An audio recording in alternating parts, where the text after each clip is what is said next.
નમસ્કાર વિદ્યાર્થી મિત્રો, જેડી મેથ્સ એકેડમીમાં આપ સૌનું સ્વાગત છે. આજના વિડીયો લેક્ચરમાં આપણે સ્વાધ્યાય 5.3ના પ્રશ્ન નંબર 15, 16 અને 17નો અભ્યાસ કરવાનો છે. તો ચાલો શરૂ કરીએ. 15મા પ્રશ્નમાં શું કીધું છે કે નિર્માણ કામ માટે થયેલ કરારમાં નિશ્ચિત તારીખ કરતા વિલંબથી પૂરા થતા કામ માટે નીચે પ્રમાણેના દંડની જોગવાઈ છે. પ્રથમ દિવસ માટે ₹200, બીજા દિવસ માટે 250, ત્રીજા દિવસ માટે 300 વગેરે.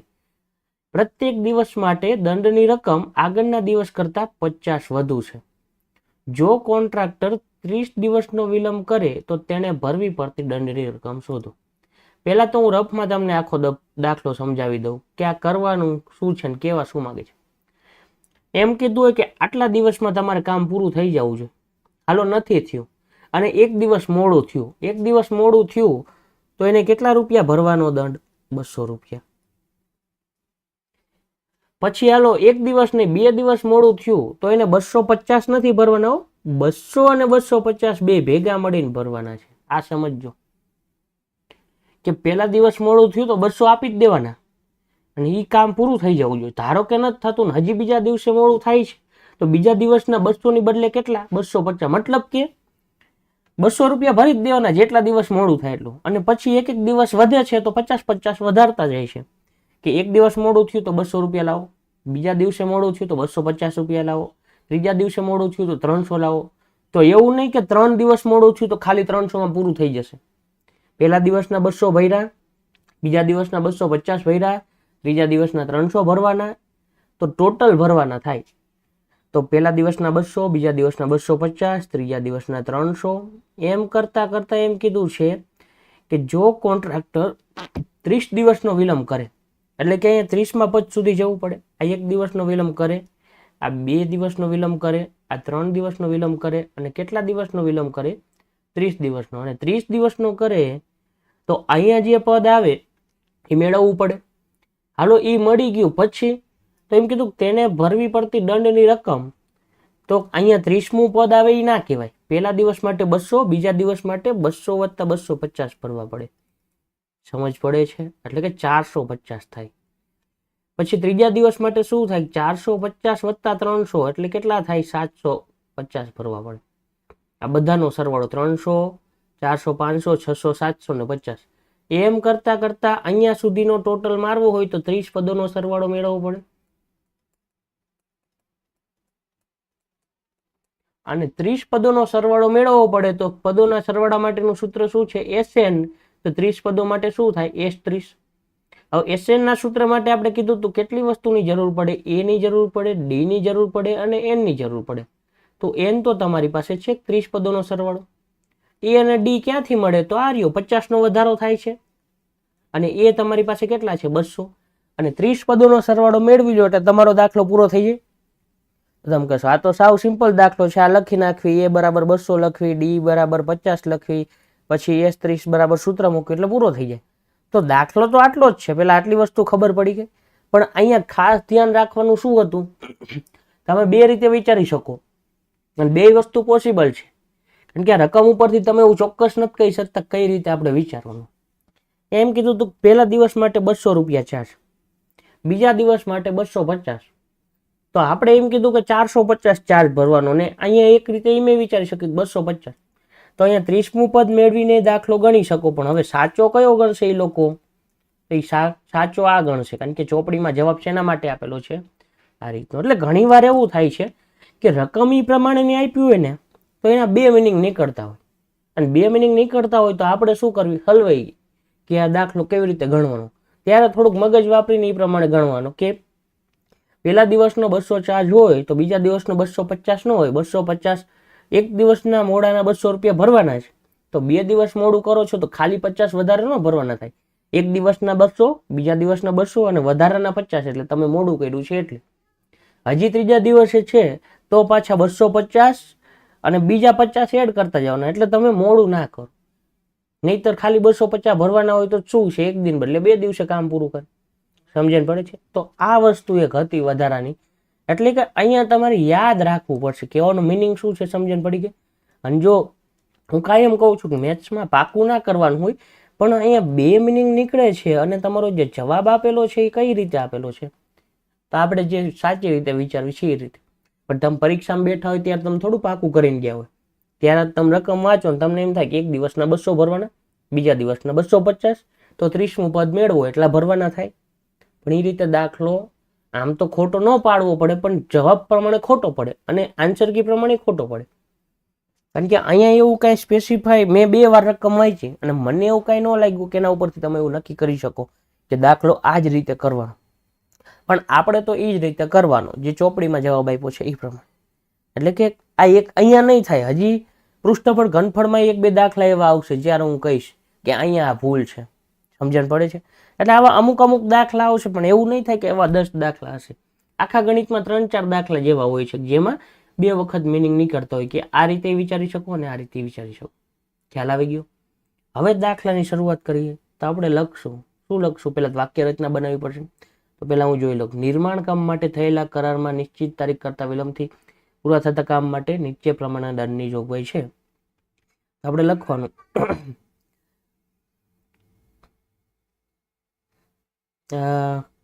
કોને પ્રથમ દિવસ માટે 200, તો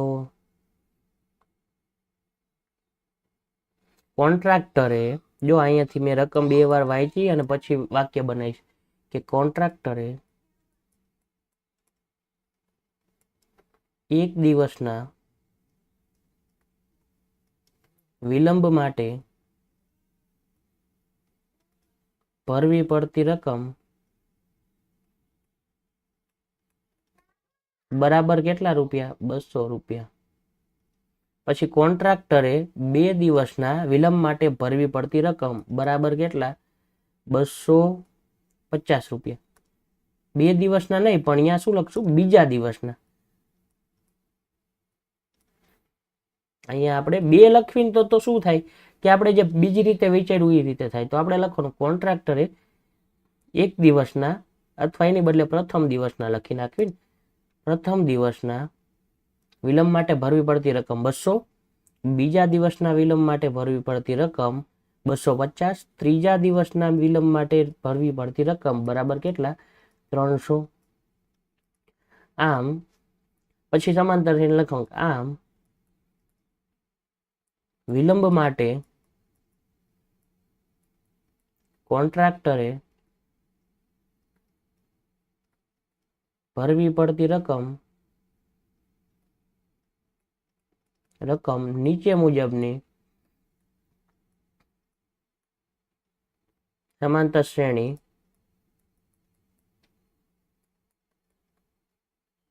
બનાવે. વિલંબ માટે કોન્ટ્રાક્ટરે ભરવી પડતી રકમ નીચે મુજબની સમાંતર શ્રેણી બનાવે. પછી લખવાનું. હજી આ વાક્યમાં કેટલું મોડિફિકેશન થાય, પણ પછી આપણે એક દાખલો ગણતા કેટલી વાર લાગે? 1 કલાક થાય. એટલું બધું ડિટેલમાં જઈએ તો આ રીતની બની ગઈ સમાંતર શ્રેણી. પછી લખવાનું, શું લખવાનું કે અહીં એ બરાબર કેટલા? 200 તથા ડી બરાબર કેટલા? 50 મળે. હાલો, આટલી વસ્તુ ખબર પડી ગઈ. હવે એમ લખવાનું વાક્ય કે 30 દિવસના વિલંબ માટે ભરવી પડતી રકમ મેળવવા માટે આપણે મળેલ સમાંતર શ્રેણીના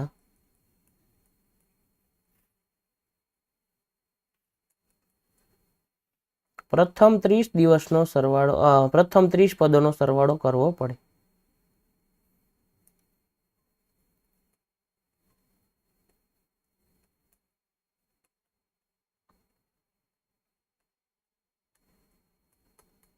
ચાલો, હવે આટલું લખાઈ ગયું. પછી તો શું લખવાનું કે માટે SN બરાબર n/2 કૌંસમાં 2a plus n-1 into D માં n બરાબર 30 લેતા.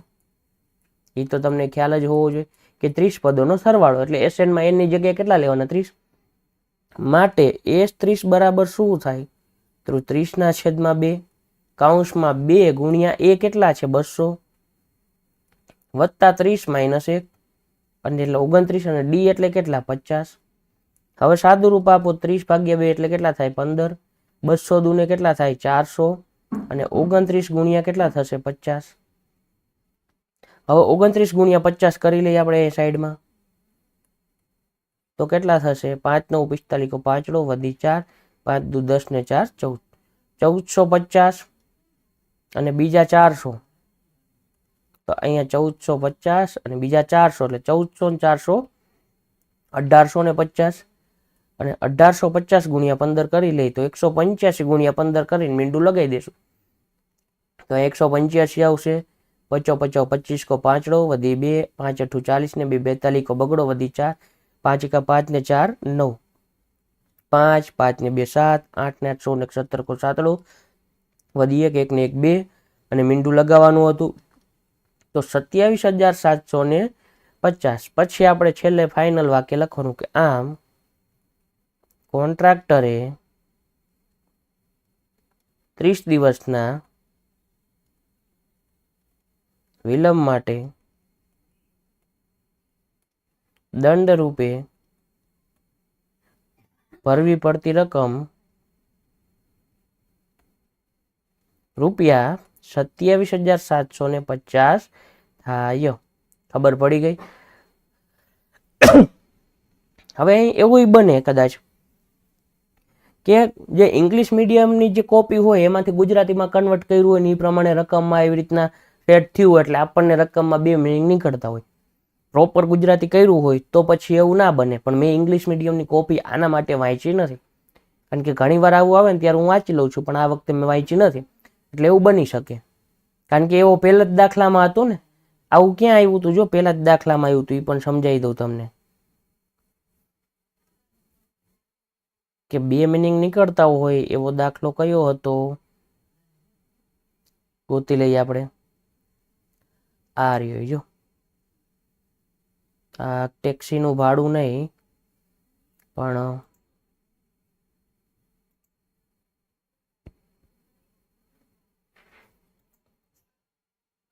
આ રહ્યું જો કે 8% ચક્રવૃદ્ધિ વ્યાજથી શરૂઆત મૂકેલ હોય તો દર વર્ષે ખાતામાં જમા થતી હતું, પણ અહીંયા શું આવે, જમા રહેતી આવે. તો આ પ્રકારનું નાનું મોટું આવશે, પણ એ તમારે એટલું તો યાદ રાખવું પડે કે આવો દાખલો આવે તો આપણે આ રીતે ગણવાનો. હાલો, તો અહીંયા તો આ કમ્પ્લીટ થઈ ગયું, આમાં કોઈ ડાઉટ નથી. જે હતો એના માટે મેં તમને કીધું કે આમાં તે સમજવું પડશે થોડુંક, કારણ કે રકમ પ્રમાણે તો બે મિનિંગ ચોખ્ખા નીકળે છે.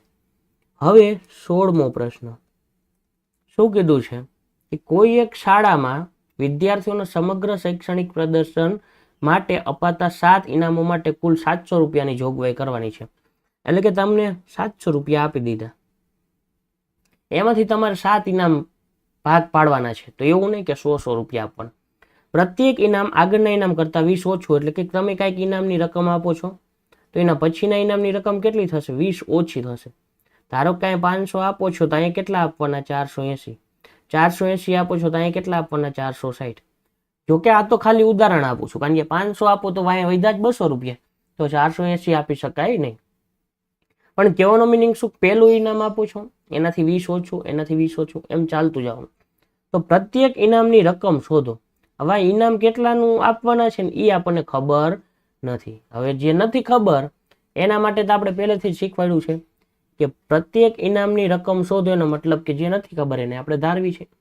બીજી રીતે વિચારવાની ટ્રાય કરવી તો શું કરી શકવી, પહેલા જ રકમ સમજાવી દો. બાકી 700 રૂપિયા હતા અને 7 ઇનામ હતા, તો પહેલું ઇનામ પ્લસ બીજું ઇનામ પ્લસ ત્રીજું ઇનામ પ્લસ ચોથું ઇનામ પ્લસ 5મું ઇનામ પ્લસ 6ઠું ઇનામ પ્લસ 7મું ઇનામ બરાબર કેટલા થાય, 700.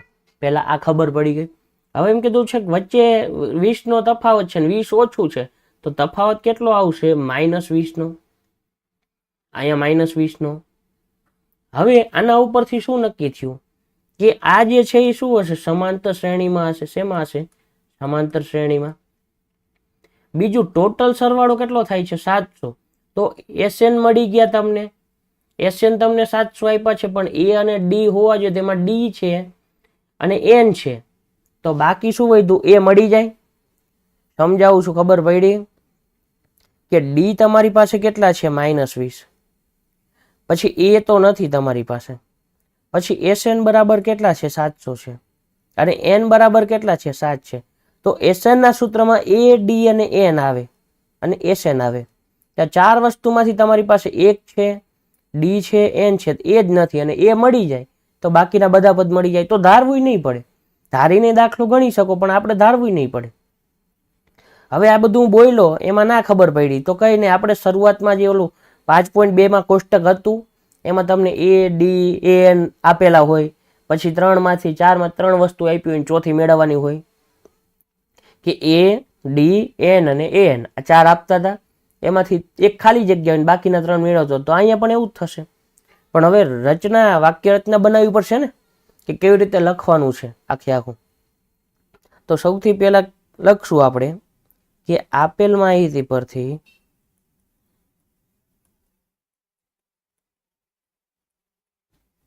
આપણે સમજી શકીએ કે ઇનામોની રકમ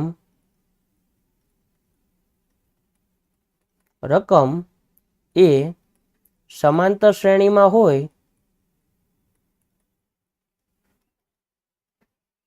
હોય તથા તેમની વચ્ચેનો તફાવત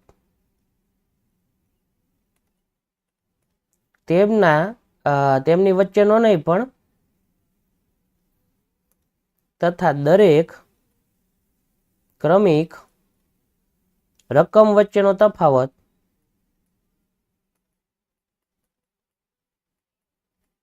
કેટલો હશે? -20. એ તો મેં તમને સમજાયું કે આપેલ માહિતી પરથી કે આપણે એવું કહી શકીએ કે ઇનામોની રકમ કેવી હશે સમાંતર શ્રેણીમાં, કારણ કે તફાવત કેટલો આવશે? 20-20 નો.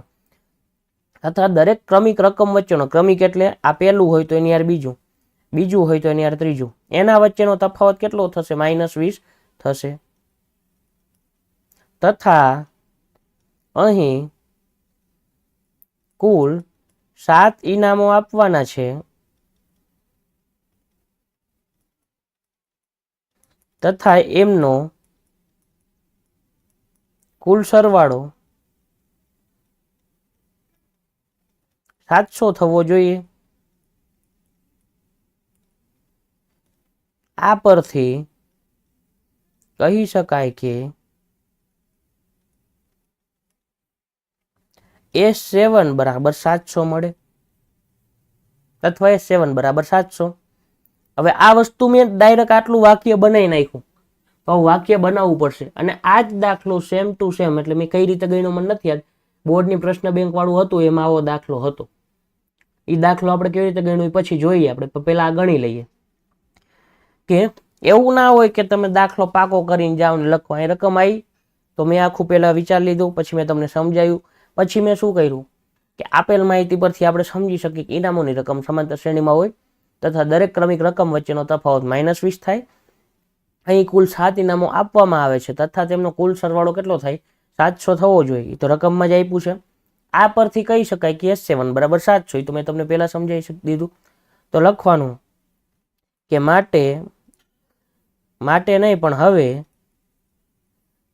કે આ બધા જે હવેના દાખલા, મેં 3 દાખલા શું કામ લીધા? કારણ કે લખાણમાં ટાઈમ જાય છે, નહીતર તો 6 પૂરા કરી નાખે આપણે, પણ લેન્થ વધી જાય છે. તો આપણે લખશું શું હવે? SN બરાબર n/2 કૌંસમાં 2a પ્લસ n-1 ગુણ્યા d માં n બરાબર 7 લેતા. શું કામ 7 લીધા? કારણ કે S7 મેળવવા છે એટલે. તો લખશું માટે S7 બરાબર 7/2 કૌંસમાં 2 ગુણ્યા a કેટલા છે એ તો મેળવવાના છે, વત્તા 7 - 1 અને d કેટલા છે? -20 છે. હાલો આટલું પૂરું. હવે S7 તો તમને 700 આપેલા છે તો અહીંયાથી જ લખી શકાય. તો આને લખું સમીકરણ નંબર 1, પછી અહીં લખું ફોર્મ 1. સમીકરણ 1 પરથી, ફોર્મ 1 નહીં તો ઇંગ્લિશ મીડિયમ થઈ ગયું, સમીકરણ 1 પરથી બરાબર 7/2 એમ નામ. અહીંયા 2a પ્લસ 6 અને -20, તો 6 દુને 12 અને કેવા માઇનસ, તો -120 આવશે. હાલો આટલું પૂરું. હવે આને આ બાજુ લઈ જાવ તો શું થશે? 700 ગુણ્યા 2/7 બરાબર 2a અને -120 પ્લસ માઇનસ કેવા થાય માઇનસ 7 ગુણ્યા 100 એટલે કેટલા થાય 700 અને 100 ગુણ્યા 2 એટલે કેટલા થશે 200 અને પ્લસ 120 આ બાજુ આવે 120 આ બાજુ તે પ્લસ થાય અને બરાબર 2a. હવે 200 ને 320 થશે અને ભાગ્યા 2 આ 2 હતા આ બાજુ લઈ લીધા એટલે કેટલા વધે a. તો a બરાબર કેટલા થાય 160 થાય. તો લખવાનું કે આમ સમાંતર શ્રેણીનું પ્રથમ પદ એટલે કે પ્રથમ ઇનામની રકમ 160 મળે. માટે બીજા ઇનામની રકમ બરાબર 160 માઇનસ 20 બરાબર કેટલા થાય 140. પછી લખવાનું ત્રીજા ઇનામની રકમ બરાબર કેટલા થશે 140 માઇનસ 20 બરાબર કેટલા થાય 120. પછી ચોથા ઇનામની રકમ બરાબર 120 માઇનસ 20 બરાબર કેટલા 100.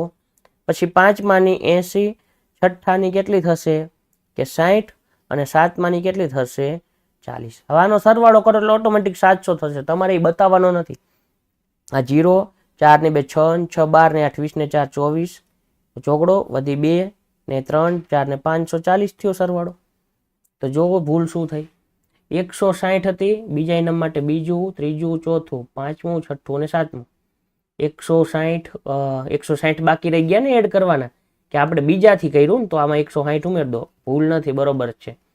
6 4 10 કી સુઈ વધી 1 5 ને 2 7 કારણ કે અહીંયા પ્રથમ ઇનામની રકમ અહીંયા નથી. બીજાથી આપણે સરવાળો કર્યો.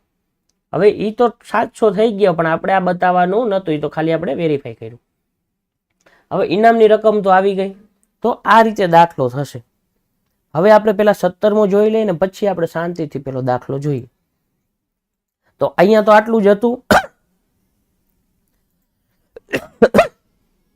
હવે પાછું અહીંયા જો કે એક શાળામાં વિદ્યાર્થીઓ વાયુ પ્રદૂષણ ઓછું કરવા માટે શાળાની અંદર અને બહાર વૃક્ષ વાવવાનો વિચાર કરે છે.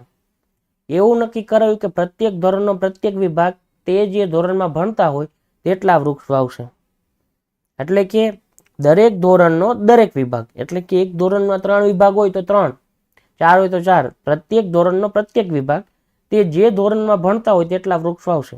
દાખલા તરીકે ધોરણ 1 નો વિભાગ 1 વૃક્ષ, ધોરણ 2 નો વિભાગ 2 વૃક્ષ અને આવું ધોરણ કેટલા 10, 11 ને 12 સુધી ચાલશે.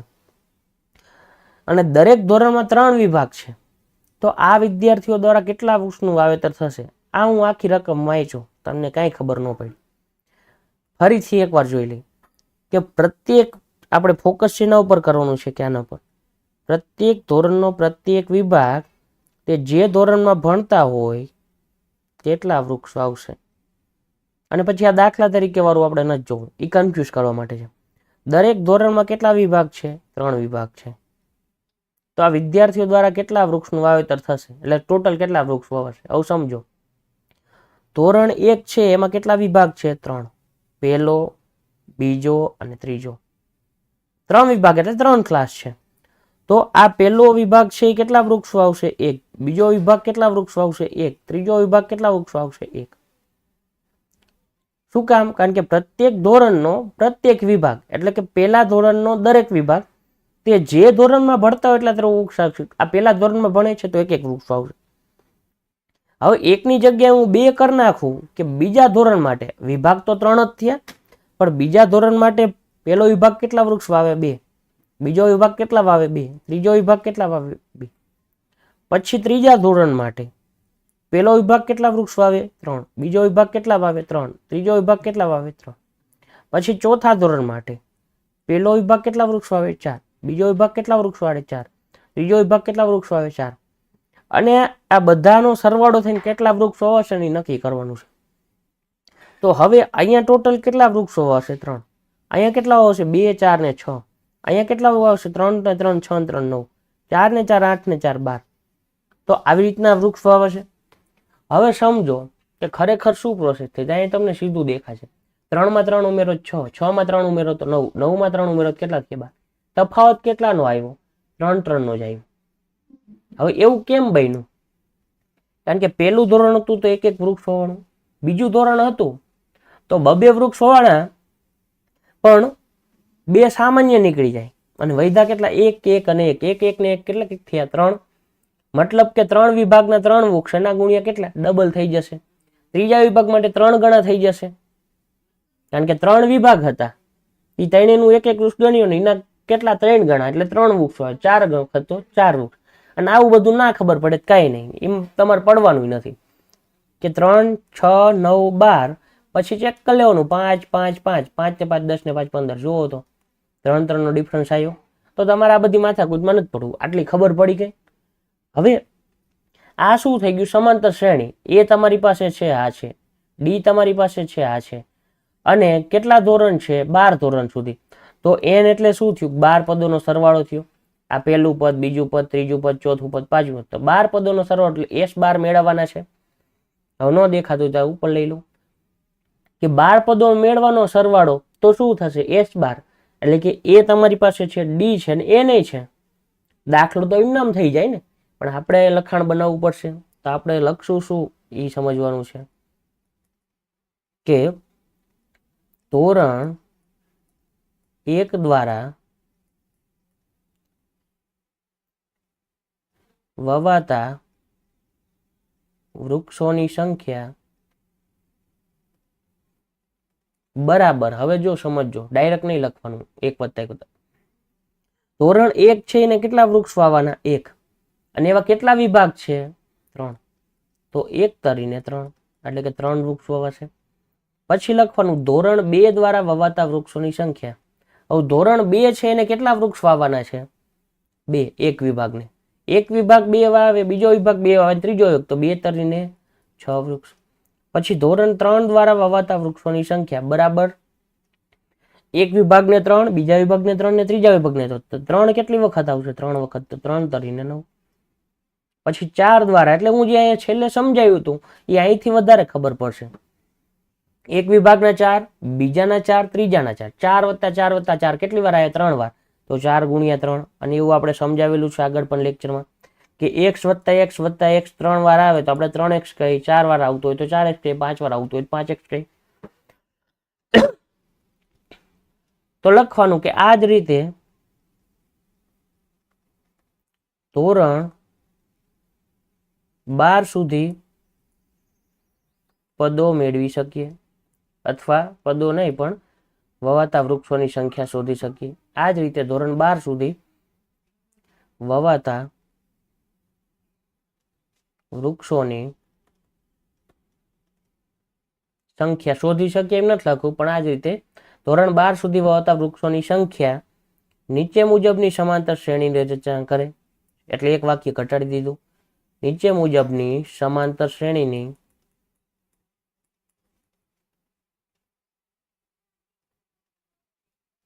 અને એ કઈ સમાંતર શ્રેણી? તો પેલું પદ 3, બીજું પદ 6, ત્રીજું પદ 9, ચોથું પદ 12, એમ કરતા કરતા હવે છેલ્લું પદ એ મેળવી શકાય ને. ન લખો તો ચાલે, પણ આપણે લખી નાખવી કે પહેલામાં 3 આવ્યા, બીજામાં 6 આવ્યા, ત્રીજામાં 3 3 9, 4 તરી 12, તો 12 તરીને 36. કારણ કે પેલું પદ 3 ને 3, 3 દુ 6, 3 3 9, 3 ચોક 12 ને પછી ક્યાં સુધી જવાનું છે? 12 સુધી. 12 તરીને 36. તો લખવાનું અહીં a બરાબર 3, ડી બરાબર 3 મળે, તથા an બરાબર કેટલા છે? an ની બદલે આપણે શું લખશું? a12 બરાબર 36. આ ડાયરેક્ટ મેં લખી નાખ્યું, એમાં એક્સપ્લેનેશન નથી આપ્યું. સીધું જ ખબર પડે આ પહેલું પદ, બીજું પદ, ત્રીજું પદ, ચોથું પદ, ના કેટલામું પદ? 12મું. અને 12મું પદ એટલે a12 બરાબર 36. હવે લખશું કે કુલ વૃક્ષોની સંખ્યા માટે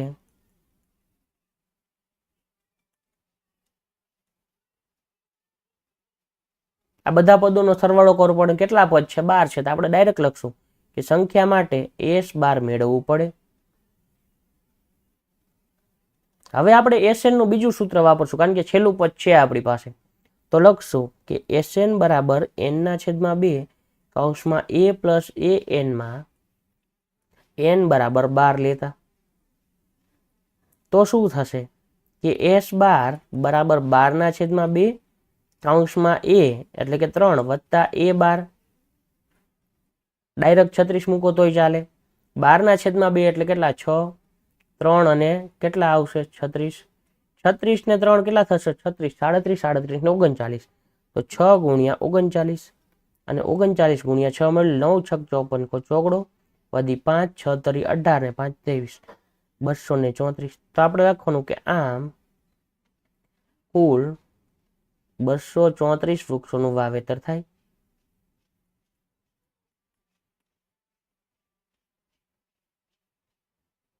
આ દાખલો પણ બોર્ડની પ્રશ્ન બેંકમાં હતો, તો એ આપણે પહેલા જોઈ લઈએ.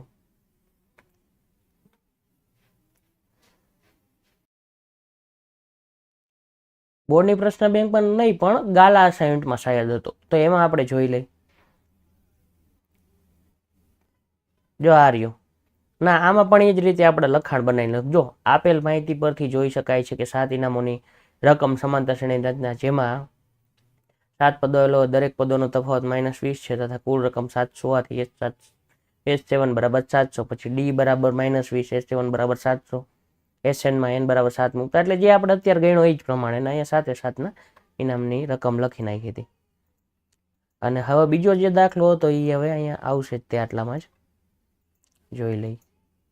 આ રહ્યો કે આ જે હતો એ શેમ જ દાખલો, ધોરણ 1ના 3 વિભાગ દ્વારા વવાતા વૃક્ષની સંખ્યા 1 ગુણ્યા 3 બરાબર 3, 2ના 3 વિભાગ દ્વારા લખાઈ ગયું. પછી આમ જોઈ શકાય કે ધોરણ પ્રમાણે 1 થી 12 સુધી વવાતા વૃક્ષની સંખ્યા નીચે મુજબની સમાંતર શ્રેણી રચના કરે. થોડીક વાક્ય રચના આડી અવડી હશે, બાકી દાખલો એ જ રીતે ગણેલો છે. તો બસ આ બે વસ્તુ હતી. નેક્સ્ટ વિડીયોમાં મળીએ.